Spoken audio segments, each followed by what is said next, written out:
What's up, folks? I'm Dwayne, I'm Alicia. and this is Blackboard Gaming, where we teach you about all these great board games that are out there. Waiting to be played by you and yours. I'm a simple man, don't want a complication. Hey, everybody.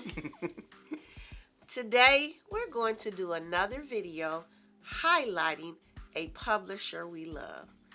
In light of recent events, we know that the board gaming industry is going to be adversely affected, and it might be harder for some games to even be available. So we want to show our support for the publishers and the stores that make these games that we love available to us. Yeah, and I feel that this is the best way we can help by bringing attention to board games that are already out there in the wilds that these publishers and these board game stores have available.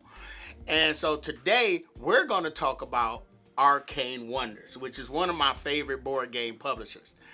Now, in doing the research, I was going through the collection, and we have a good number of their games, and I was trying to limit this to 10, but it was hard because I was sitting there like, no, I can't leave this game out. What about this game? Or what about this game? Oh, Alicia really likes this game. I can't leave that out, So it's going to be more than 10 games, but in light of that, we're going to try to keep the descriptions brief, so not to keep you too long, So, without wasting any time, you ready? All right, so when I first got into this board game hobby, I was always interested in chess, but I was also intimidated by it because, chess is a lifestyle game. It's the ultimate abstract strategy game. There is no luck in chess. No luck. And so, I was deferred from it rather. But Arcane Wonders put out this game. This is the first game I got from them, and that is Onitama. Now, Onitama is pretty much chess. But the thing is, your moves are dictated by these 5 cards that are available. Like, one player has 2 of the cards, and the second player has 2 of the cards, and then there's one card that's placed in the middle, and that card is going to shift. All the cards are going to shift to each player. So pretty much the cards dictate your movements out on the board. So all the information is available. It's right there in both players' face. And so, like I said, you're going to move those pieces based on what's on those cards. Okay. And I think this game is more approachable. If you like chess, but you want to play with somebody who really isn't into chess, this is a game that you can introduce them to. And that might make them want to learn chess, So, Onitama, I think this is a great game. I don't regret I played it with a lot of folks. Yes, you have. Now, the second game is a game that I've only played it solo. And I got this game early on before I had my designated board game groups. And so I'm excited to get this on the table, playing in multiplayer. But that game is Aquatica. Look at the cover. I haven't played this game. No, you have not played this game. But I think you would do well at it now that you've gotten a lot of board games played. And in Aquatica, you are an undersea being, and you're trying to build out your kingdom. And what you're doing is there's these location cards that you're going to either conquer or gain through diplomacy. Okay. You're also going to hire more people, drive more people into your kingdom. And so pretty much this is an engine building game. When you get those location cards are going to give you resources. But the thing is, they're not going to give you those resources right away. You're going to stick them into your board. Like there's a way to slide the card up on the board. And then some of the cards might give you coins, or some of them might give you fighting power. And so when you go to get another location, you slide that card up, hiding that resource, which is pretty much signifying you're using that resource. Okay. And it's like pretty much, like I say, it's an engine building game. The cool thing about it, it has these great little manta ray tokens. Okay. You know. So yeah, I think you would really like this one.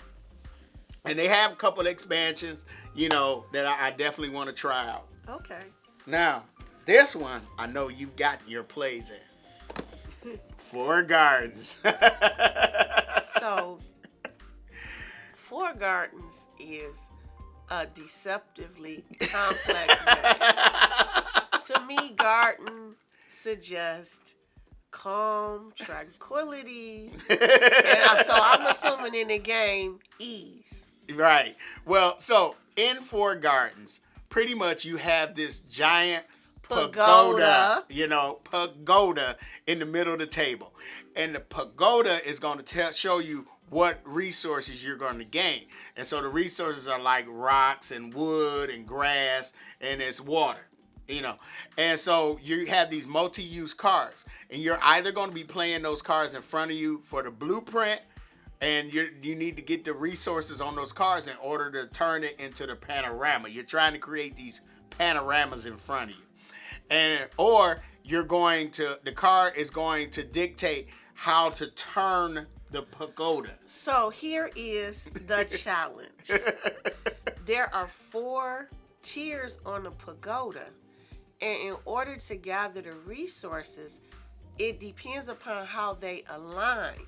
So if they don't align the way they align can either make it easier for you to get the resources you're trying to get, or more challenging. Yeah, because you can only hold 4 resources unless they're on the cards, And like I said, when you build a panorama, then you're going to gain, there's this God track, rather.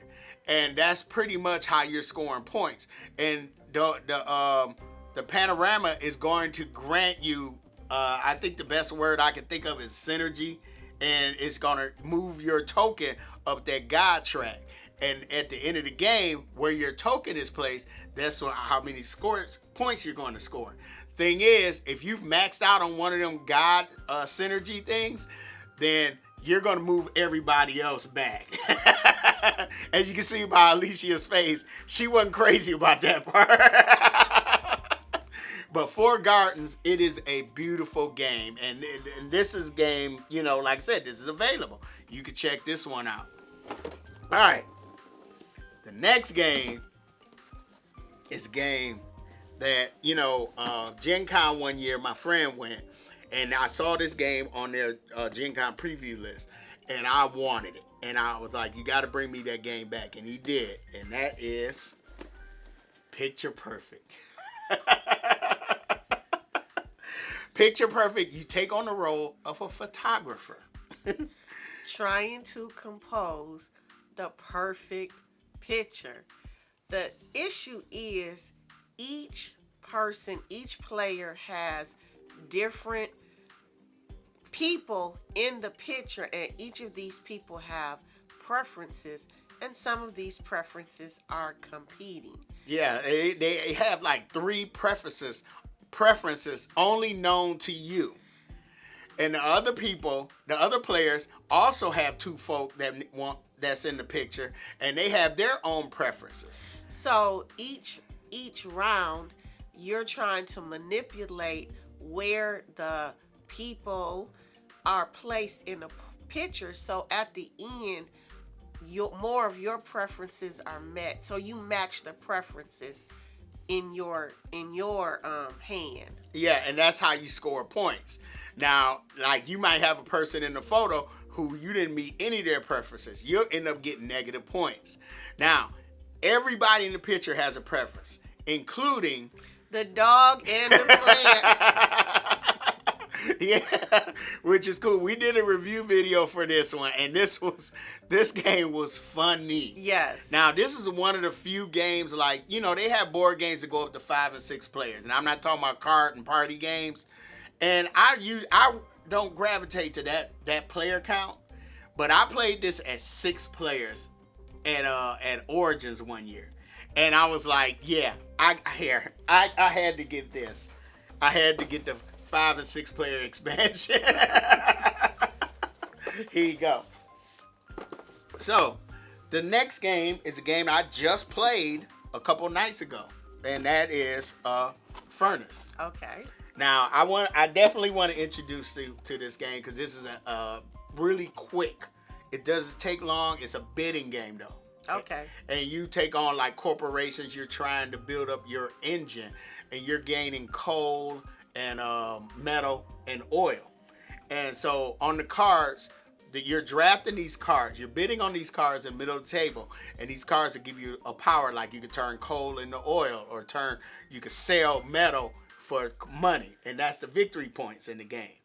The thing about it, let's say there's a card in the middle of the table, and you put your 3 token, and I put the 4 token, which is the highest token. So that means I won the bid, but sometimes you don't want to win the bid because if you don't win the bid, that card will grant you resources. Okay. So like you put a 3 on there and that card gives you 2 coal, you've gotten 6 coal because you put a 3 token on there. Okay. And you need those resources in order to run your engine. And like I said, the way to win the game is to gain the most money. Okay. You know. So this is a really, really cool, and it's quick. I kid you not, it's like about a half hour. Okay. You know. Now another game, I've told, like, I have some high school teacher friends that would go to CAS, and I tell them, like, there's a game that I have that economics teacher, and I like, this is a game that you can introduce to your class, and they would latch on to it because of the theme, and that's mobile markets. Okay. Is it about cell phones? Yes. Okay. Yeah, and now they had one that came out before this one with Smartphone Inc. Yeah, which we do have. But mobile market is more like cards. You know, it's pretty much cards, and you're a CEO of a smartphone company. You're trying to sell the most smartphones by building up the technology. You're making sure that this phone can take pictures. It runs on 5G. It can do all this stuff. You know. Also, you got to make sure it can make phone calls. Let's not forget the basic purpose.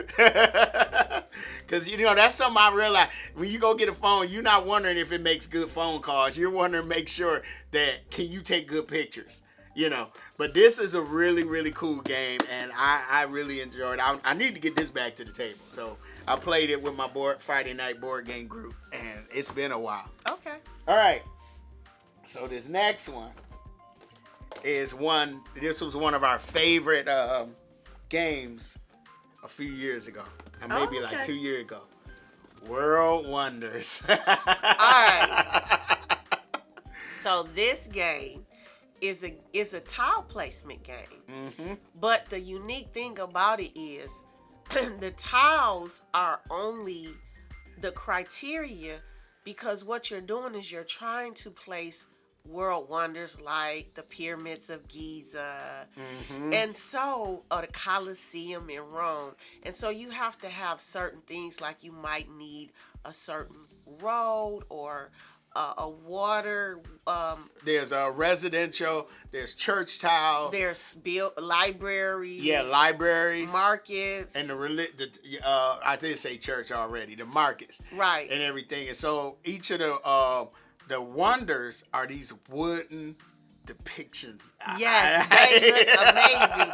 But you have to have so you might have to have a library and a church adjacent to a certain wonder.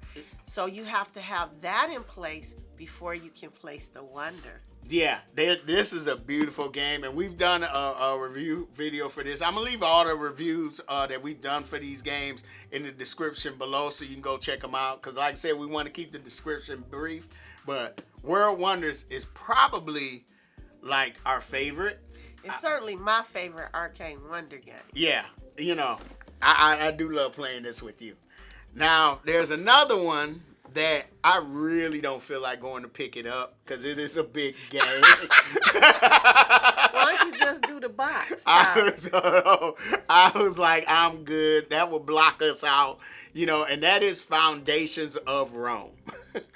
Now, they did release a cheaper version called Foundations of Metropolis, We don't have that one, but I would definitely suggest looking for that one. But Foundations of Rome got those big miniature buildings. So Foundations of Rome is a tile placement game. Overproduced tile placement game. Right. But the production it's extravagant. Yeah, it really, really is. And like I said, Foundation Metropolis, pretty much same way to play. But like I said, it's just more accessible. Yeah, more accessible, less expensive to get. So definitely, if you can find a copy of Foundations of Metropolis, it's really, really fun, really easy to play. You know, you're pretty much on your turn. You're just either buying a lot or you're placing one of your buildings out there, which is represented by these tiles, you know, in order to score money or score population or whatever. So, now, the next one are games so they're games that come out overseas that are hard to get. I mean, you probably could get them, but it might cost you a pretty penny. And that's one thing I love about Arcane Wonders, because they have been doing what they can to bring some of those fun games over to us so we can get to them. Now, there was one game that we played a couple years ago at Grand Con. And I was like, I really want this game. And you can go find this one at Barnes & Noble easily. And that is Comic Hunters. Comic Hunters is a set collection game. And you're literally doing what the game says. You're collecting comics. Well, you know, replicas of comics. But what's really cool about this game is it has the actual replicas of real comic covers. And it's a fun game. You have like 4 ways to collect the comics. I think you go to the flea market. You go to the flea market, or you can go to convention. You just go to the store or the swap meet. Yes. That type thing. Yes. And the hard part about it is your comics are your currency, comics in your hand. So you pretty much got to give up some of these comics in order to get these other comics.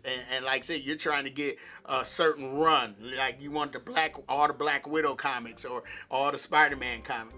And I was geeking out because every time when I first played it, I was saying like, I remember having this one. Yes. Or I still have this one. You know? This is a delightful game. Yeah, it is. Now the next one is a game that this was your favorite game of last year, but honestly, it came out a couple years ago. Okay. But it first came out through Arcane Wonders. Oh, Super Kawaii Pet. I love this game. This is a game. It's very simple.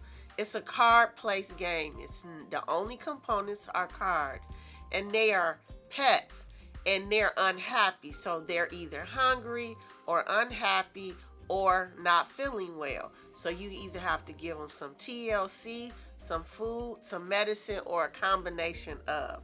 And it's a really great game that can bring new gamers into the hobby, but it has just enough complexity that it can satisfy seasoned gamers too.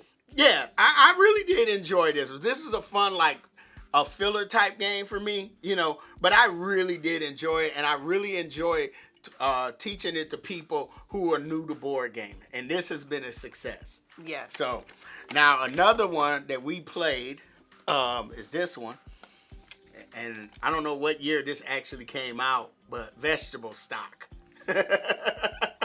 So in this game, this is just a card-based game, and pretty much you are drafting cards. We're going to place cards out on the table plus the number of players, and then each player is going to get a card and place it in front of them. And those cards are going to have like vegetables on them, like eggplant or broccoli or carrots. Now there's going to be one card left, and that card, however many vegetables are on that card, that's going to dictate how the stock prices. And like each of the cards are going to go up in value. And if they go up all the way to 5 and they have to go up again, they crash. So there's a market crash. And then the game continues until all the cards are gone, and then everybody's going to count up their points based on how many vegetables they have and how valuable those vegetables are based on the card market. So basically, the values of the vegetables doesn't stay static. Yeah. It fluctuates throughout the game, and your goal is to end the game with the highest value. Yes, that's what you're trying to do. Now, another game they brought out is a game called Itto. Okay, I haven't played that one. I played it. It is hilarious, and it Okay. promotes discussion. And so, in this game, you're gonna be given a number from 1 to 100 or whatever, and then there's gonna be a category. So let's say the category is strongest Marvel character or strongest superhero, and so let's say you have 98. So you're trying to think of the strongest superhero you can think of. You know, people don't know your number. And so you might say the Incredible Hulk or Superman or whatever. Then somebody might have a 3. So they might say Howard the Duck, you know. And so nobody knows what your numbers are. And then pretty much once you put the cards out there, everybody knows who you pick, and you're trying to arrange the cards in ascending order correctly based on everybody's clue. Okay. You know, and then once you reveal, if you get it right, if you get it wrong, you got it wrong. If you get it right, then the next round, one of the players gets 2 cards. Okay. So yeah, I'm looking forward to trying this out this weekend. Okay. You know. Now the last one is a recent acquisition. And that is Buffet Balls. Okay. Now this is a dexterity game. Okay. You know, and you got these big old huge chunky pieces of food, and you're trying to put them on your plate. Everybody has their plate, and you're trying to build them up and make sure it doesn't fall over. Like think Jenga. Okay. You know. Okay. And this game, the components are just like wow, you know, but this is just a fun little game. Okay. And I'm looking forward to introducing this to the grands, you know, Okay. this weekend, because Okay. I really want to try this. I think we would have a lot of fun with this one. Okay. And so, I think that's it. That's more than 10, isn't it?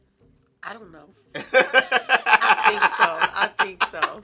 I mean, I couldn't leave. There's a lot of them. I couldn't leave all of them out, you know. And like I said, Arcane Wonders have put out some great games, and they're available. You know, and I mean, there's some games that we don't have that are great games that they put out. So definitely, I would go check out your local board game spot or check out Barnes and Noble. Check out these games. These games are available. These games are fun. Like I said, my favorite from this is I would say my favorite actually is Foundations of Rome. I know yours is World Wonders. Yes, I do love World Wonders. And so, I hope you enjoyed. We hope you enjoyed this video. What are some of your favorite games from Arcane Wonders? Put them in the comments below. Yeah, and if we talked about one of them, let us know if it's one we didn't talk about. If we missed some, yeah, tell us. Let us know. You know, and I hope you like the contents of the video. If you like the contents of this video, feel free to hit the like button, subscribe. Follow us on Facebook, Instagram, and Blue Sky. I'm Dwayne. I'm Alicia. This has been Blackboard Gaming. We will see you next time.